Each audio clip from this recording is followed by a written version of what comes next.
வாழ்க்கையில் பார்த்தீங்கன்னா எல்லாருமே திடீர்னு ஒரு நல்ல நிலைமைக்கு வந்துடுவாங்க. திடீர்னு இல்லை, படிப்படியாக உழைச்சி உழைச்சி நல்ல நிலைமைக்கு வந்துடுவாங்க.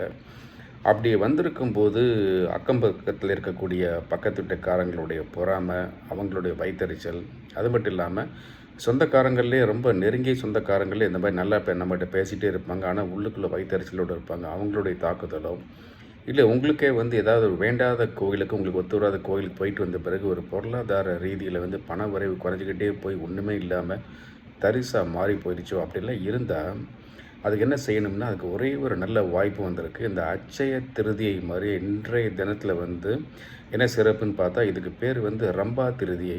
சும்மா ஏதோ அடிச்சு கூட நினைக்காதீங்க. ரம்பா திருதியைனா அந்த தேவலோகத்தில் ரம்பா இருக்காங்க, ரம்பா உருசி அந்த திலோத்தமா இருக்காங்கல்ல, அந்த ரம்பா அப்படின்னு அவங்களுக்கு வந்து திடீர்னு ஒரு நல்ல நிலைமை போய் ஒரு அவமானப்பட்டதுனால வந்து இந்திரன்ட்ட போய் தேவேந்திரன்ட்ட போய் கேட்கும்போது என்ன சொல்கிறாரு, நீ பூலோகத்தில் போய் வந்து பார்வதி தேவியை குறித்து தவம் இருந்து இழந்த பெருமை, இழந்த செல்வம் அதெல்லாம் நீங்கள் வாங்கிக்கலாம் அப்படின்னு சொன்னதுனால அவங்க அந்த ரம்பா வந்து பூலோகத்தில் வந்து பார்வதி தேவியை குறித்து தவம் இருந்து இழந்த அந்தஸ்து எல்லாமே இதை வாங்கிட்டாங்க. அதே போல் இது வரைக்கும் நல்லா இருந்த வாழ்க்கை திடீர்னு மோசமாக போயிடுச்சு அப்படின்னு யாருக்காவது உங்களுக்கு இருந்துச்சு அப்படின்னா, நீங்கள் என்ன செய்யணும், இன்றைய தேதியில் இந்த ஜூன் 14ஆம் தேதியில் இன்றைய காலையில் அதிகாலை 3:31 இந்த ரம்பா திருதி ஆரம்பிச்சிருச்சு. இது நாளைய தினம் வந்து மத்தியானம் இல்லை, அதிகாலை வந்து 2:33 முடிஞ்சிருது.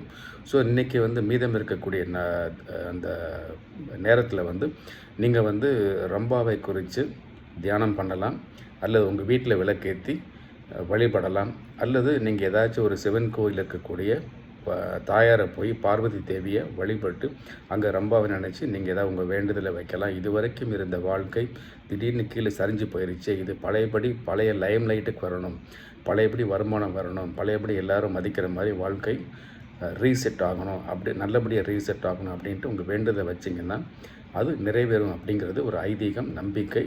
இது செஞ்சு பாருங்கள். நல்லா செஞ்சு பார்த்துருக்கேன், நல்லா இருக்குது. என்னுடைய வாழ்க்கையில் இந்த மாதிரிலாம் வந்து கீழே வந்து மறுபடியும் இந்த தினத்தில் வந்து பண்ணும்போது பழைய லைம்லைட்டுக்கு வந்து பழையபடி வந்து வாழ்க்கை பிரகாசம் ஆகிடுச்சு, வருமானம் நல்லபடி வந்துடுச்சு. அந்த மாதிரி இருக்குது. எனக்கே இது புரியுது.